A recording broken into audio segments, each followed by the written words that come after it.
All right, so we've done one of these videos before and you guys got big mad. So let's do it again because apparently I'm some sort of internet audio masochist. So we are going to do a tier list of all of the inexpensive condenser microphones that I have personally used. So if you can learn something from my experience, I welcome that. Or you can argue with me in the comments. I welcome that too.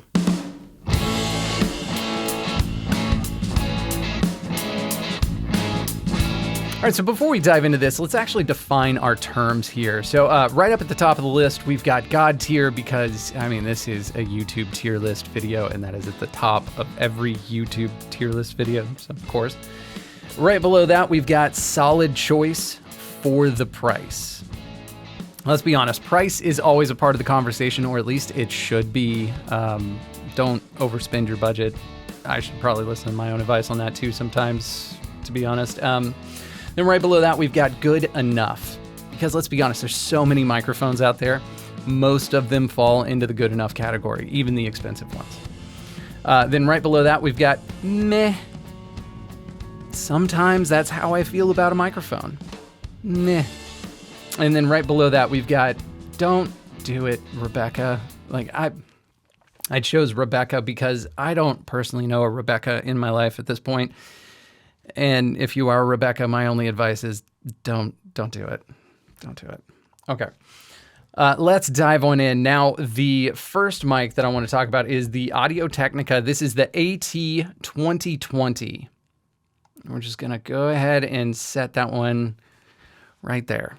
Okay, so who is this guy that's talking about gear? It's important to me to tell you so that you understand the lens that I am looking through whenever I think about gear. So first and foremost, I'm predominantly working in music, right? So I've worked in recording studios, everything from Coffee Boy all the way up to engineering sessions at multiple different recording studios. I've worked in mixing and mastering. I've worked in film and TV. I've worked on a movie that has ended up on Hulu, if that matters to you. And more recently, I have been a college level instructor of audio engineering. So I worked at a accredited college where students would come to get a degree in audio engineering. So if that matters to you, there it is. If it doesn't, that is also fair. We should all trust our own ears, but this video is just about opinions. So let's dive into it. Here is my reasoning behind it. Now, the AT2020 is a lot of people's first microphone. Like it's an inexpensive microphone. You can pick it up for $80 and all of that, but it does this thing. And this is actually a common thing that happens in a lot of microphones. Condenser microphones, like sub $1,000, tend to do this a lot. And they'll actually take like the upper frequencies, like the presence, like the 4K to 7K somewhere in there, and then the air frequencies, and they're going to push that up. And the reason why is because a lot of people will perceive that as quality.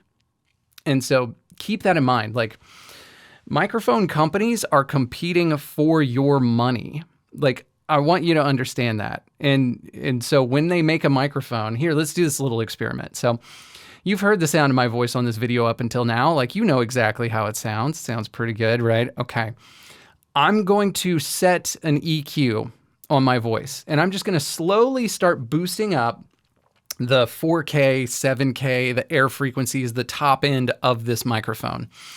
And now this is the sound of my voice with those frequencies boosted up. So you can hear the characteristic, you can hear the sound quality, you can hear everything that you can hear. I highly recommend headphones.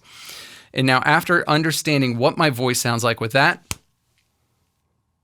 all right, now we're back to normal. But here's the funny thing. There's a strong chance that if you're listening on headphones or through some good speakers, it'll sound like there's a blanket over the speakers right now. And it's no different than the way my voice sounded at the beginning of the video up until now, but because you're comparing it to a sound that's so much more like present and boosted in those treble areas, like the highs and the high mids and the presence, it's gonna sound dull and lifeless. It's crazy how that happens, right? Microphone companies understand this. And so if everybody is competing for that beginner audio engineer, home, bedroom, studio producer, because that is the biggest category, they're going to do everything they can in order to sell you as many mics as possible.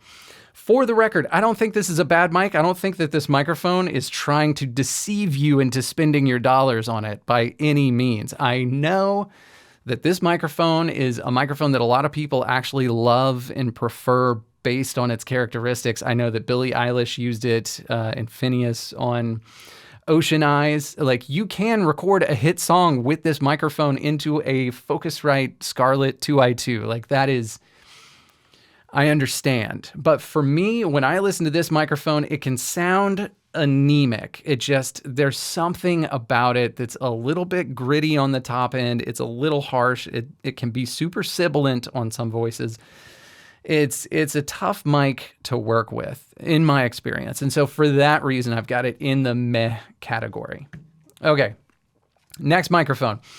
This is the Shure KSM32. I know that this already exceeds the $500 budget mark. It used to cost $500 for the record, but the reason why I'm still including it is because you can find this microphone used for, like, if you look long enough, like, you could probably find one for around $250, but like, I picked up one for around $250 a couple years ago on Craigslist. I don't think I've ever paid more than $300 for any of the KSM32s that I've had.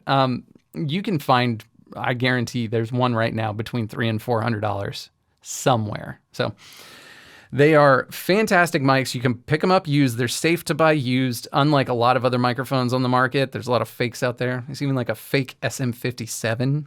Crazy to me. But they haven't started faking these, not yet. So it's still safe to pick one of these up. So this microphone's going to go all the way up there. We're just going to let it hang out in God tier. I love this microphone. The characteristic of this microphone is somewhat neutral and balanced. It's somewhat unexciting, but oh my gosh, it's perfect for that. The best way that I can compare this microphone, video nerds may understand me when I say this. It's kind of like when you shoot video in like a log format. Like, when you're shooting, you look at the picture and you're like, oh, it's kind of flat and uninspiring and neutral, right? But once you put it into post-processing and you can, like, color grade and, like, bring those colors to life, that's how I feel about this microphone. It takes to post-processing really well, really well. And on top of that, there is nothing unpleasant about the sound of that microphone. So the top end is smooth, it's controlled, but it's also got detail and clarity. Like, the low end is there and big and full, but it's not boomy. It's very balanced. I think that microphone is a fantastic one. If you can think of an instrument, chances are I've pointed that microphone at that instrument. Drum overheads, it's phenomenal. Piano, it's phenomenal. Live strings, it's a really good microphone for live strings. Brass, guitar amps, it actually can sound pretty good too. It's hit or miss, but it can sound really good with that. It's got so many use cases. It's really good. It takes to post-processing really well. It's inexpensive to pick up. Oh, and just to hammer the nail like right in is, the guy that does the This American Life podcast, Ira Glass. That's the microphone he uses for that podcast. When you listen to that podcast, you're like, oh, his voice sounds so natural and great. That is why voiceover guys love that microphone. It's a great mic. Great mic. God tier. All right, moving on. The Rode NT1. Solid choice for the price. The Rode NT1, I'm going to loop in the NT1, NT1A, the 5th generation NT1, like all the mics into this category. I think they're a really good option for the price. To me, the Rode NT1 and NT1A is like, it's the crescent wrench of microphones in this category. Like, condenser mics under $1,000. Like, NT1 is like, it can do any job.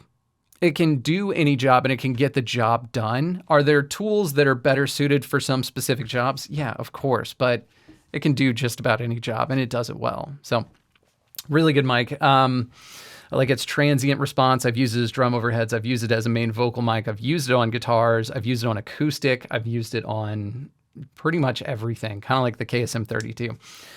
It's not always my favorite sounding microphone, but I always know what I'm going to get with that mic. So really solid mic for the choice. If it's your first mic, congratulations. You got a great mic. It can do it all. It can do it all.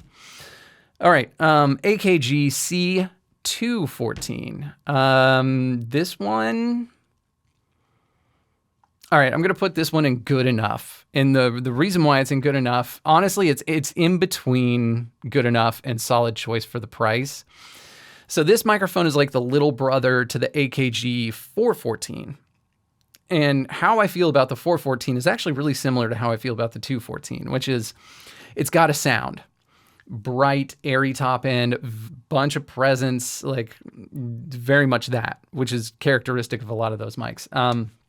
But it's not always the first choice. Like, it's hit or miss. Like, when I put a 414 on something, there's so many versions of that mic that my head spins, but when I put a 414 on something, it's either the perfect choice or the worst choice. And it's inconsistent. Like, I'll have a steel string acoustic player and I'll put a 414 in front of it, and sometimes it's like, oh, perfect, exactly what we needed. And other times I'll put it there thinking, oh man, this is exactly what we're gonna need. And I'm like, oh, I'm not liking it. It depends on the source and the player and the vocalist and all sorts of other things, but like, if it had more consistency and more use cases, I would put it up in solid choice for the price. But I'll be honest, like, it's not as versatile as a lot of other mics in the price point. And so for that reason, it's good enough. It's good enough. It's good. It can sound good on some stuff, but it needs a little more versatility in my opinion. Okay. This guy is kind of a dark horse, although we really got a dark horse coming soon. This guy's kind of a dark horse in the microphone space. So this is the Roswell Mini K47. This is going right up here. I think Roswell mics are kind of a disruptor in this price point. I think that they've got a couple of mics that I've used, and I've liked all of them. The Mini K47 specifically, though, I like a lot. If you couldn't tell, I'm a fan of like warmer sounding microphones, generally speaking, and this one does have a lot of warmth in like the lows and the mids. The mids are pronounced, and the mids are forward, and it's got plenty of presence and detail on the top end, but it's not like pushing through the speakers, like hitting your ears, you know, which for me is great. I love it. It's a great microphone on guitar cabs. I really like it on guitar cabs. It's a great microphone for voice and vocals and even voiceover sometimes, although voiceover might be just a tad too dark, but like, it's a great sounding microphone overall. It's criminally underrated. More people need to be on the Roswell train, honestly. They're great mics. The one complaint that I have about Roswell mics is such... like, this isn't real. No one should take this seriously. But my one complaint is that the microphones are put in the same like case and housing as like the cheap $20 Neewer mics. And so I'm not excited about the way they look. It shouldn't matter. But why does it?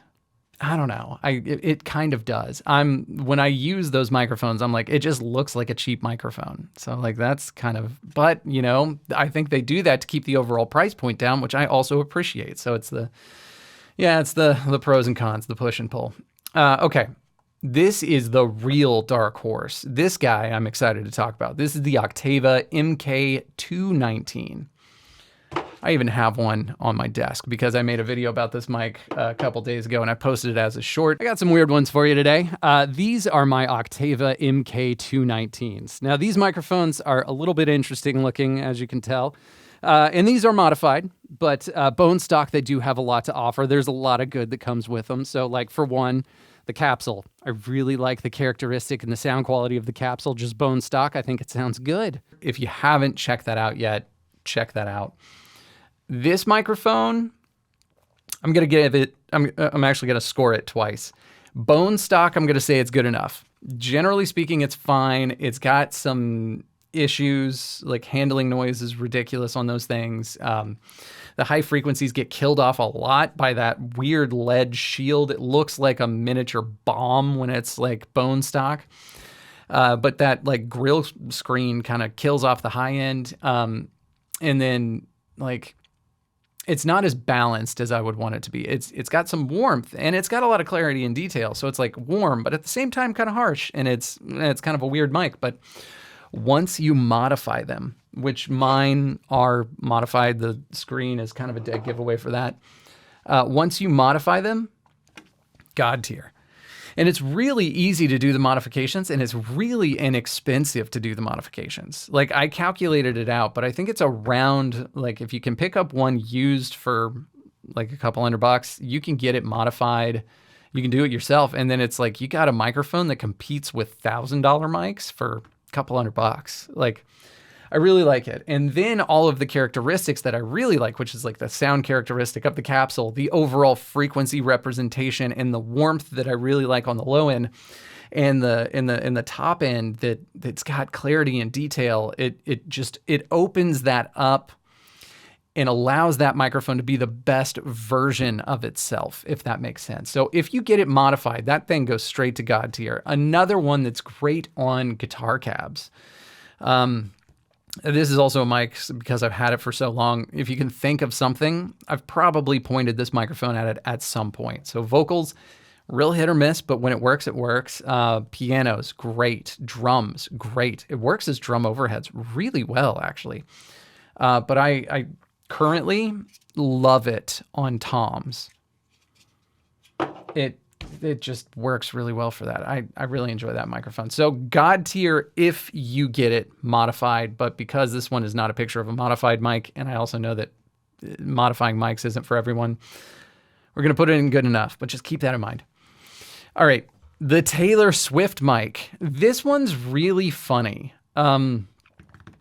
A lot of people think that she recorded some of her later albums with it, and it was all like the early stuff. Like, I think it was called like Speak or something. Anyway, when you listen to the early records of Taylor Swift, pay attention to the vocals and how they sound and where they're sitting in the mix. You'll notice that it is very top end, like very heavy on the top end. This microphone, I'm gonna put it in good enough. Here's the thing. Like, I think the fact that you get a tube microphone that doesn't sound bad for the price point is amazing. I think brand new, they're around 500. You can pick them up used for like half that usually. These things exist. They're all over the place. But yeah, these microphones, they tend to have a lot of sizzle, a lot of like top end, a lot of that presence and pushing out that top end a lot. So that is, again, it's a common recurring theme. For some vocalists, it's the worst microphone. For some vocalists, it can actually sound really good and it can accentuate it. Listen to that Taylor Swift album, listen for the vocals, listen to how they sit in the mix, and then decide for yourself if that's a microphone that you really want to have. Because don't just say to yourself, oh, Taylor Swift used it, therefore it must be good, therefore I need to buy it. Listen to the records that she actually recorded with that, and then decide if you like that sound. Trust your ears, you know? Okay, Sterling Audio. This is the ST... I might be wrong, 159 or 59, something like that. This is probably the only mic that's going to fall into this category. Probably. Don't do it. Don't do it, Rebecca.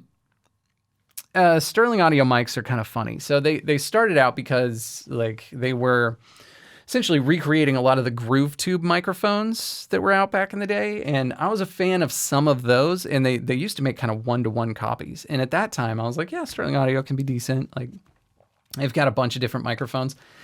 But I think that those microphones are kind of funny because like some of them were great and some of them were just absolute garbage. Like, I just couldn't stand it. I'm sure that the same is probably true, but this of the newest generation is the only one that I've really used. Every time that I've grabbed it, heard it, mixed something that we used it, I was just like, that ain't it. It's got all of the frequencies. And again, when you think about microphones, like, you can't just think about the individual frequency representation and say like, oh yeah, it hears from here all the way to here. Like, that is telling you the same thing that you would learn if you just stared at a chart.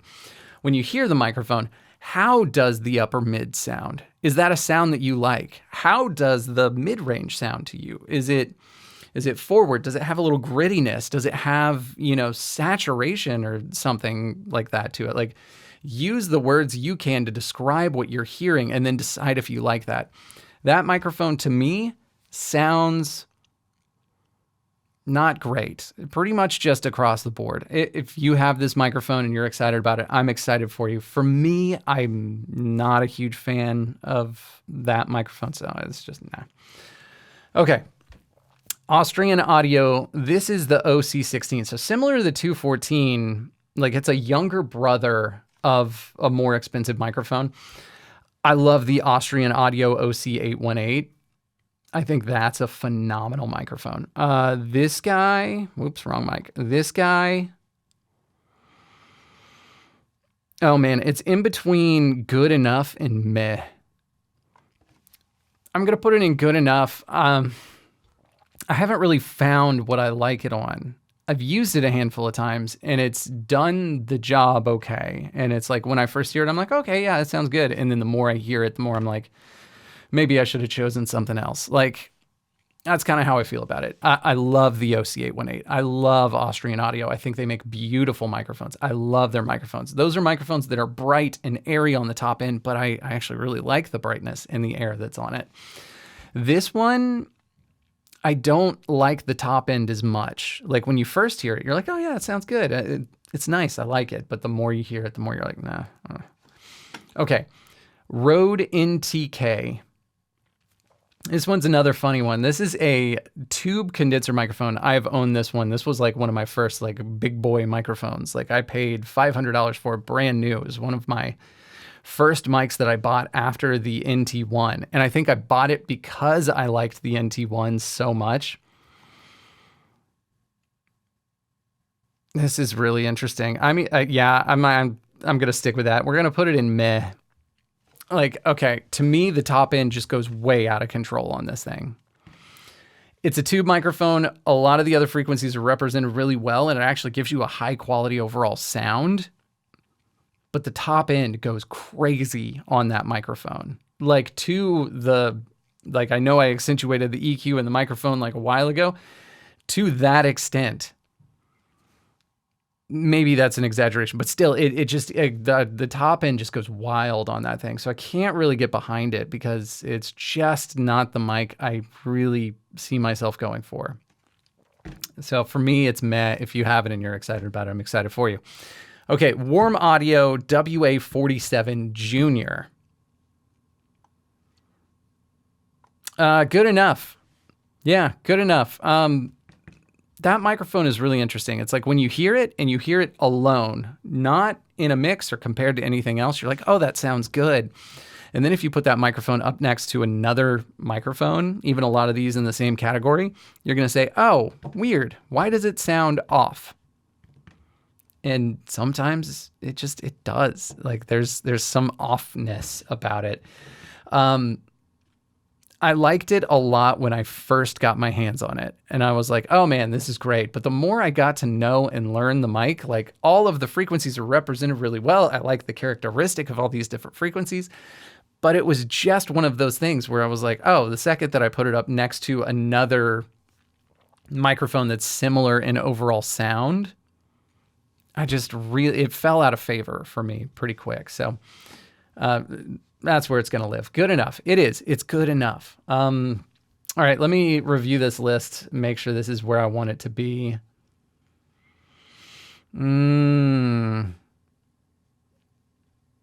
Okay, I feel pretty good. I also like the shape that this is making. The last time it kind of made like a nice little pyramid. This is kind of making like the middle finger. Do I want to move that up there? Yeah, I think I do. Okay. Yeah.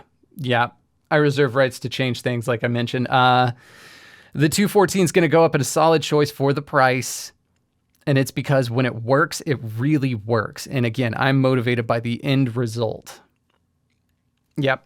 I'm confident in that. Let's lock it in. All right. So there you go. there's our microphone tier list of all the large diaphragm condensers in or around $500. And listen, if you disagree with me, I would love to hear all about it. Why do you think I'm incorrect on any of these assumptions? So if you got something out of this video, please consider hitting the like and subscribe. I really actually enjoy just kind of shooting the shit about gear. So if you want to see more stuff like this, please consider subscribing. There's a lot more stuff coming real soon. Yeah, I'll see you guys in the next one. Hit all the buttons. All right.